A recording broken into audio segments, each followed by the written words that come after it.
자, 새만금은 새만금 청장님? 네. 고생 많습니다. 지금 몇 달 됐어요? 2달 됐습니다. 2달 됐어요? 업무 파악은 충분히 하셨겠네요? 네, 열심히 하고 있습니다. 이 새만금 투자와 새만금 사업 정리하는 문제. 네. 새만금의 정리 방향은 정했어요? 네, 일단 가장 큰 것이 그 50년까지 면적을 되게 많이 한 거를 35년까지 해서 한 매립 면적을 30% 정도 줄이는 걸로. 앞으로도 그럼 10년 동안 매립을 계속해야 돼요? 네, 그렇습니다. 그래서 공공주도로 해서 하기 때문에 실행력이 있는 계획으로 지금 만들고 있습니다. 거기 예산 얼마 드는데? 지금은 22조 8천억인데요. 그 11년 기준으로 22조 4천억 정도로 지금 변경하는 걸로 하고 있습니다. 앞으로도 22조를 더 들여서 10년 동안. 지금까지 투입된 건 9조 9천억이 되겠습니다. 11년 기준으로. 12조 좀 넘게 13조를 더 넣어서 10년 동안 더 매립한다? 사업비에는 그 용지 매립비도 있는데요. 네. 기반시설 투입비도 있고 수질 개선도 있기 때문에 용지 매립비는 한 12조 정도에서 한 4조 정도 좀 줄 겁니다. 한 2조 정도 좀 줄 겁니다. 용지 매립비는. 면적을 대폭 줄이고 산업단지용으로 뚜렷한 목적을 가지고 그렇게 이제 매립을 할 거고요. 그다음에 전부 국고로 하지 않고 개발 공사를 하고 외부 채권을 발행하고 그런 방식으로 기존과는 다른 방식으로 네. 지금 고민을 하고 있습니다. 자, 새만금 얘기는 거의 제가 보기에는 지금 30년 됐어요. 그 시작한 지가? 35년 정도. 35년 됐어요, 벌써. 35년 동안 하겠다 하면서 여기까지 온 거죠. 네, 그렇습니다. 가만 놔둬서 한 100년 할 뻔했어요, 100년. 예, 그런데 이번에 이제 앵커 기업이 들어오고 앵커 기업 이후에 다른 민간도 오고 그래서 대강 이렇게 민간의 수요들이 좀 보입니다. 한 10년, 15년 거기에 맞춰서 지금 규모하고 매립하고 방식 그 이후에 어떻게 활용할 것인가를 지금 같이 협의를 하고 있습니다. 그러니까 이게 이제 시작할 때 잘했어야 되는데 시작할 때 너무 거창하게 해놓고 사실 책임도 못 질 만큼의 규모로 계속 키우다가 이거 선거할 때마다 이렇게 해줄게 저렇게 해줄게 그러니까 계속 늘어나다가 결국은 지금 여기까지 온 거 아닙니까? 네, 그렇습니다. 그렇죠. 사실 저는 이번 선거에서 새만금 더 늘려서 어떻게 하겠다는 얘기 안 했어요.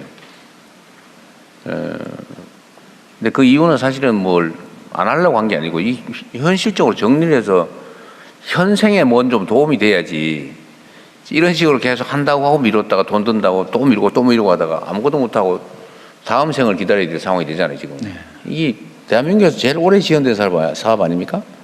그래도 30년간 이렇게 끝이 안 보이다가요. 작년에 대통령 오셔서 딱 끝이 목표가 딱 이제 정해졌습니다. 그러니까 이제는 좀 그걸 적정한 선에서 정리를 하고 실제 투자를 해야 되지 않냐. 네, 그런 쪽으로 하고. 네, 그게 지금까지 거기 들어간 돈을 차라리 전북이 다른 산업 투자나 뭐 이런 데다 투자했으면 훨씬 더 낫지 않았을까 싶어요. 물론 뭐 그때 판단이 지금 다를 수 있지만.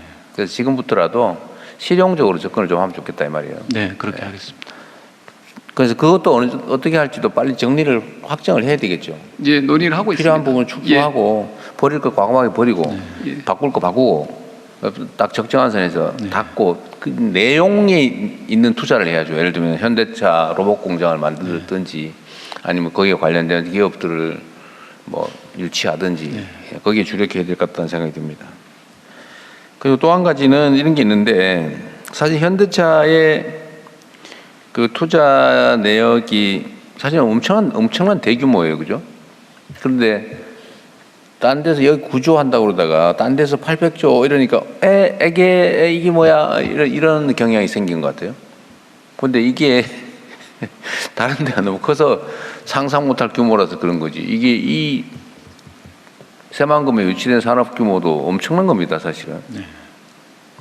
예, 뭐 3년, 5년, 10년, 15년 그렇게 놓고 보면은 계속 확장될 거 아닙니까? 이거는 이제 초기 투입 비용 정도 예상한 거고 이게 예를 든다면 사업이 성공적으로 확장된다고 보면 사실 엄청난 대규모 여기 곱하기 몇 배, 몇십 배 되지 않을까요?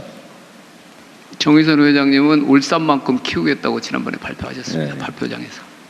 근데 이게 금액이 이제 초기 투자를 근데 구조하다 보니까 그때는 커 보였는데 지금 뭐 다른 데는 뭐 몇백 쪽으로 4,000쪽으로 이러니까 처음 발표하실 때는 아마 로봇 파운드리 관련된 부분이나 이런 이제 큰 사업 계획들이 발표가 아니고 그때 들었을 때만 해도 모두 다 놀랐던 금액인데 뒤에 이제 정말 숫자가 몇백조가 되면서 작아 보이지만 지금도 저는 엄청 큰 사업이고 이게 로봇 파운드리까지 가고 전체 연결되면 정말 여기서 실증할 수 있는 것들도 굉장히 많을 거란 생각이 듭니다. 이 로봇계의 TSMC를 만들겠다 그런 거 아니었어요?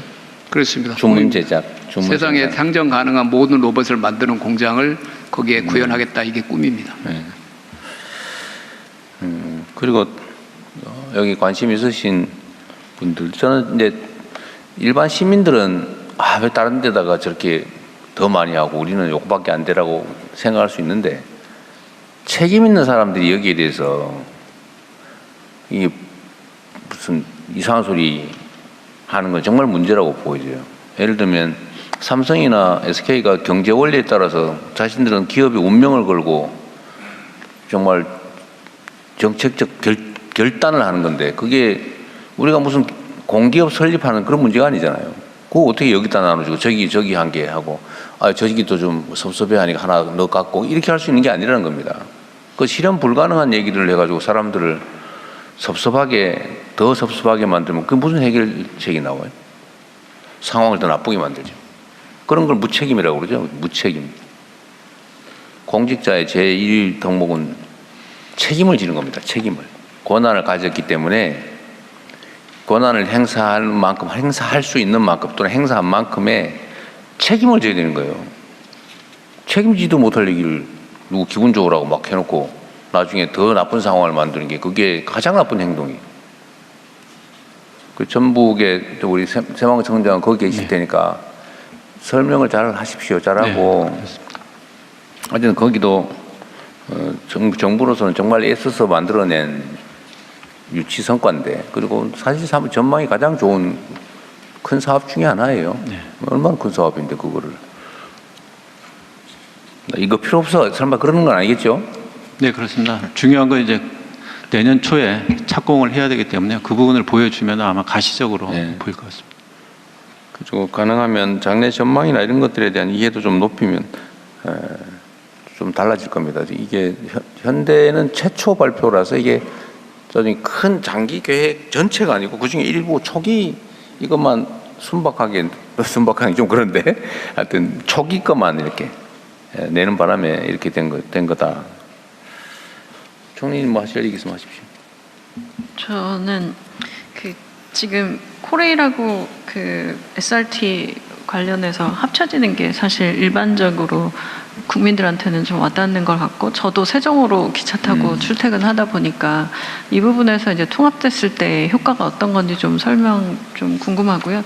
그리고 앱을 통합하는 과정 속에 있어서 훨씬 더 편의성은 좋아질 거라고 보입니다. 그리고 기차 타고 다니면서 제가 느낀 건 정말 차 안에 외국인 분들이 진짜 많으셨습니다. 그래서 제가 탔을 때 전체가 외국인인 경우도 많았고 그렇다면 이분들은 이거를 어떻게 앱을 쓰고 있으신지 제가 유럽에 있을 때는 정말 앱이 잘 돼 있어서 사실 외국인들도 제일 잘 쓰게 돼 있고 관광하고도 물려있는 부분들인 것 같은데 이런 이 부분에 대한 편의성 이런 계획들은 있으신지 궁금합니다. 예, 현재 코레일과 SR 통합 문제에 있어서는 9월 통합을 목표로 해서 8월에 실제 이제 예약을 해야 되기 때문에 통합 앱 시장은 8월부터 시작하게 됩니다. 그래서 차질 없이 진행될 수 있도록 그렇게 진행하겠고요. 그다음에 외국인이 쓸 수 있는 앱 문제도 어쨌든 더 발전시켜 나갈 과제로 보고 있고 진행을 좀 하고. 지금 현재 앱은 그러면 지금 외국인용 앱은 만들어져 있는 거예요? 현재 그건 제가 안 그러니까 만들어서 담당해서 알고 있는데요. 얘기 한번 확인 해보십시오. 좀 필요할 아는 것 사람. 같은데요.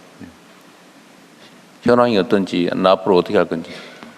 네, 지금 현재 외국인들도 KTX에 대해서 예매를 하고 있고요. 다만 외국인들이 이제 1개월까지밖에 예매를 하고 없어서 2개월로 확대하는 것을 10월까지 추진하려고 하고 있습니다. 외국인용 앱이 있냐 없냐 물어봤는데 나중에 알려주세요. 확인해서 나중에 보고 네, 드리겠습니다. 현재는 외국인용 앱은 없습니다. 근데 네. 다만 그거 물어본 확대해 거잖아요. 나가는 게 필요할 것 같고요. 거기 가는데 너무 오래 걸렸어요. 네. 물어본 게 그 내용이었는데 네. 그 대답이 나오는데 너무 오래 걸린다고요. 코레일 사장이 말씀드리겠습니다. 네, 있냐 없냐 하면 되지 뭐. 현재 외국인을 위한 전용 앱은 여기 있습니다. 네. 외국인을 위한 전용 앱은 없지만 각 역에 AI 통 번역기를 배치를 하고 있습니다. 그리고 외국인. 실제로 외국인들을 위해서 티켓의 현지 판매 채널을 이용을 하고 있습니다. 그래서 약 네. 95만 명이 사용하고 있습니다. 알겠습니다. 어쨌든 없다는 거고요. 근데 사실은 국내 내국인용 앱을 다른 언어로 바꾸는 건 사실은 조금만 신경 쓰면 될 일이 요즘 세상에는 예. 뭐 옛날처럼 이렇게 입력 안 해도 되잖아요. 예. 네. 그것도 역시 인공지능을 활용해서 만들면 전화하면 순식간에 할 수 있죠. 약간 예. 수정되는 것만 수정만 하면 될 테고. 근데 이게 나온 김에 올해 외국인들 KTX 고속철 이용이 54%가 늘었습니다.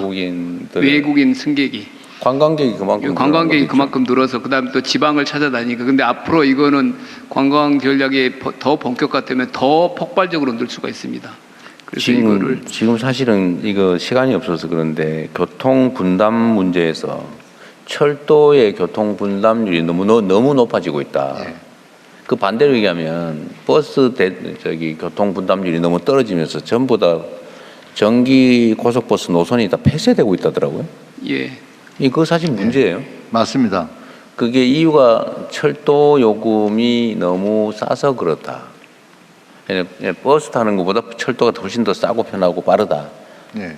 이러다 보니까 이 고속버스가 다 사라져 버리는데 그건 구조적으로는 문제인 것 같긴 합니다. 고민을 한번 해봐야 돼요. 그리고 외국인들 관광객이 늘어나는 거는 지금 대한민국의 관광객 전체가 늘어나고 있고 그 중에서 지방으로 가는 게 또 늘어나고 그래서 지방으로 가는 교통 수요가 따따블로 늘어나서 실제로 앞으로는 이게 우리 내국인들이 오히려 이 표를 사기 어렵다는 그런 이제 불만들이 그런 나올 문제가 정도니까 철도 전체적인 이 수용이 사실 수요가 훨씬 빨리 늘 수 있어서 우리 계획이 그걸 따라가는지 공항은 어떨지 그런 것도 저는 이게 그 버스 고속버스가 지금 사라지는 문제도 사실 국토부에서 복합적으로 고민해야 될 문제 같습니다. 예. 자, 그다음에 우리 참관단들 요 문제에 관한 얘기들 있으면 좀 의견 한번 들어볼게요. 이 자기 소개를 하신 후에 질의를 해주셨으면 고맙겠습니다. 예. 파란색 인사는 최대한 생략하고 안녕하세요. 간략하게 핵심만 해주십시오. 안녕하세요.